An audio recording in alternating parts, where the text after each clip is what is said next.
Hello friends, എല്ലാവർക്കും സ്വാഗതം. പരീക്ഷയ്ക്ക് പോകുന്നതിന് മുമ്പ് നമ്മൾ തീർച്ചയായും അറിഞ്ഞിരിക്കേണ്ട 2026 മാർച്ച് 4-ലെ കറണ്ട് അഫയേഴ്സാണ് നമ്മളൊന്ന് നോക്കാൻ പോകുന്നത്.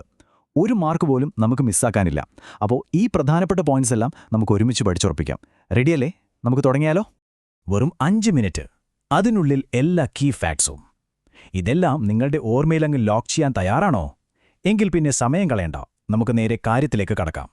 നമ്മൾ ആദ്യം തന്നെ നോക്കുന്നത് മാർച്ച് 4 എന്ന തീയതിയാണ്. ചില ദിവസങ്ങളുണ്ടല്ലോ, ഒന്നിൽ കൂടുതൽ പ്രധാനപ്പെട്ട കാര്യങ്ങൾ അന്നായിരിക്കും നടക്കുക. അതുകൊണ്ട് തന്നെ പരീക്ഷയ്ക്ക് ചോദ്യമിടുന്നവർക്ക് ഇതൊരു ഇഷ്ടപ്പെട്ട ടോപ്പിക്കാണ്. അങ്ങനത്തെ ഒരു ദിവസമാണ് മാർച്ച് 4. മാർച്ച് 4-ന് 2 പ്രധാനപ്പെട്ട ദിവസങ്ങളുണ്ട്. ഒന്ന്, ദേശീയ സുരക്ഷാ ദിനം, അതായത് നമ്മുടെ രാജ്യത്ത് ജോലിസ്ഥലങ്ങളിലെ സേഫ്റ്റിയെപ്പറ്റിയുള്ള ബോധവൽക്കരണം. 2, ലോക പൊണ്ണത്തടി ദിനം. പൊണ്ണത്തടി കാരണമുണ്ടാകുന്ന ആരോഗ്യ പ്രശ്നങ്ങളെക്കുറിച്ച് ലോകം മുഴുവൻ ഒരു അവബോധമുണ്ടാക്കുക. കണ്ടോ, ഒന്ന് നമ്മുടെ തൊഴിലിടത്തിലെ സുരക്ഷ, മറ്റത് നമ്മുടെ ശരീരത്തിന്റെ ആരോഗ്യം. രണ്ടും ഒരേ ദിവസം. ഓർത്തുവെക്കാൻ എളുപ്പമല്ലേ? ഇതൊന്ന് ശ്രദ്ധിച്ചു കേൾക്കണേ. 1966. ഇതൊരു ക്ലാസിക് പരീക്ഷ ചോദ്യമാണ്. ദേശീയ സുരക്ഷാ ദിനമെന്ന് കേൾക്കുമ്പോഴേ ഈ വർഷം ഓർമ്മ വരണം. കാരണം 1966 മാർച്ച് 4-നാണ് നാഷണൽ സേഫ്റ്റി കൗൺസിൽ രൂപീകരിക്കുന്നത്. അപ്പോൾ ആ വർഷം മറക്കരുത്, 1966. ഓക്കെ, ഇനി നമുക്ക് നേരെ നാഷണൽ ന്യൂസിലേക്ക് പോകാം. രാജ്യത്ത് നടന്ന നിങ്ങൾ തീർച്ചയായും അറിഞ്ഞിരിക്കേണ്ട കുറച്ച് പ്രധാനപ്പെട്ട സംഭവങ്ങൾ. ചക്ഷുപോർട്ടൽ കേട്ടിട്ടുണ്ടോ? ഓൺലൈൻ തട്ടിപ്പുകൾ തടയാൻ നമ്മുടെ ആഭ്യന്തര മന്ത്രാലയം തുടങ്ങിയ ഒന്നാണിത്. നമുക്കെല്ലാവർക്കും ഈ സ്പാം കോളും ഫ്രോഡ് മെസ്സേജൊക്കെ വരാറില്ലേ? ഇനി അങ്ങനെ എന്തെങ്കിലും സംശയം തോന്നിയാൽ എന്ത് ചെയ്യണം? നേരെ ഈ ചക്ഷുപോർട്ടലിൽ റിപ്പോർട്ട് ചെയ്യാം. ഇത് അധികാരികൾക്ക് പെട്ടെന്ന് നടപടിയെടുക്കാൻ ഭയങ്കര ഹെൽപ്ഫുള്ളാവും. വളരെ സിമ്പിൾ അല്ലേ? ഇതാ ഒരു പ്രധാനപ്പെട്ട ഡിഫൻസ് ഡീൽ. നമുക്കിതൊരു സിമ്പിൾ ഫോർമുലയായിട്ട് ഓർത്തുവയ്ക്കാം. India plus France equal to ഗോവയിൽ ഒരു റഫാൽ ഹബ്ബ്. സംഭവം എന്താണെന്ന് വെച്ചാൽ, റഫാൽ മെറൈൻ ജെറ്റുകളുടെ മെയിൻ്റനൻസിനും ട്രെയിനിങ്ങിനും വേണ്ടിയിട്ട് ഒരു പുതിയ സെന്റർ വരുന്നു. എവിടെയാണ് വരുന്നത്? അതാണ് ചോദ്യം. ഗോവയിൽ. മറക്കരുത്. ഇനി ഒരു ഇന്റർനാഷണൽ അപ്ഡേറ്റ്. ഒരു ഇറാനിയൻ യുദ്ധക്കപ്പൽ ശ്രീലങ്കയുടെ അടുത്ത് വെച്ച് മുങ്ങി. ഒരു അമേരിക്കൻ സബ്മറൈൻ ആക്രമിച്ചതാണെന്നാണ് പറയുന്നത്. അപ്പോൾ പരീക്ഷയ്ക്ക് ചോദിക്കാൻ സാധ്യതയുള്ളത് എന്തൊക്കെയാ? ഏതൊക്കെ രാജ്യങ്ങളാണ് ഉൾപ്പെട്ടത്? Iran, US. എവിടെ വെച്ചാ സംഭവം? ശ്രീലങ്കയുടെ അടുത്ത്. ഈ 3 പോയിന്റ്സ് ഓർത്ത് വെച്ചാൽ മതി. റൈറ്റ്.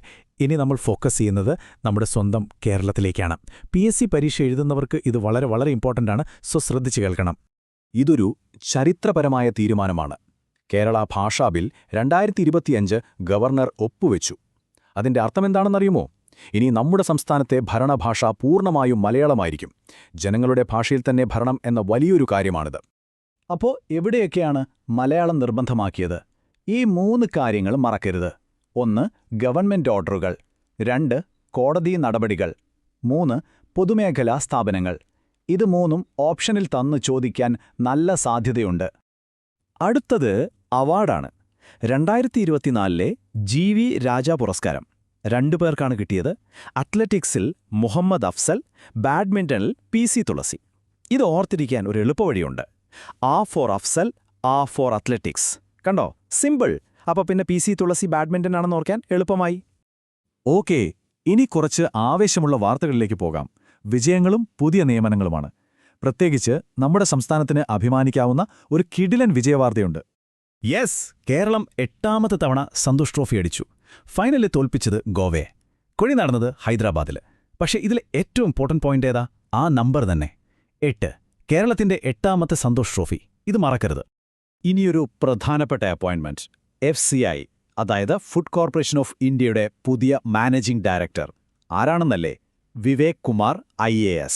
ഇതുപോലത്തെ പ്രധാന സ്ഥാപനങ്ങളിലെ നിയമനങ്ങൾ പരീക്ഷകൾക്ക് സ്ഥിരം ചോദിക്കുന്ന ഒരു ഏരിയയാണ്. ശരി, ഇത്രയും നേരം നമ്മൾ കുറേ കാര്യങ്ങൾ പഠിച്ചില്ലേ? അതൊക്കെ ഓർമ്മയുണ്ടോയെന്ന് നോക്കിയാലോ? ഒരു റാപ്പിഡ് ഫയർ റിവിഷൻ. റെഡിയല്ലേ? ആദ്യത്തെ ചോദ്യം, ദേശീയ സുരക്ഷാ ദിനം ഏത് തീയതിയിലാ? ഓർത്തു നോക്കൂ. ഉത്തരം മാർച്ച് 4. കിട്ടിയവർക്ക് അഭിനന്ദനങ്ങൾ. നമുക്ക് വേഗം അടുത്തതിലേക്ക് പോകാം. രണ്ടാമത്തെ ചോദ്യം, ഗോവയിൽ റഫാൽ ഹബ്ബ് സ്ഥാപിക്കാൻ ഇന്ത്യയെ സഹായിക്കുന്ന രാജ്യമേതാണ്? ഫ്രണ്ട്സ്, അതെ, ശരിയുത്തരം. ഗംഭീരം. അവസാന ചോദ്യം, കേരളം ഇപ്പോൾ എത്രാമത്തെ തവണയാണ് സന്തോഷ് ട്രോഫി നേടുന്നത്? ആ നമ്പർ ഓർമ്മയുണ്ടോ? ഉത്തരം 8 തവണ. സൂപ്പർ!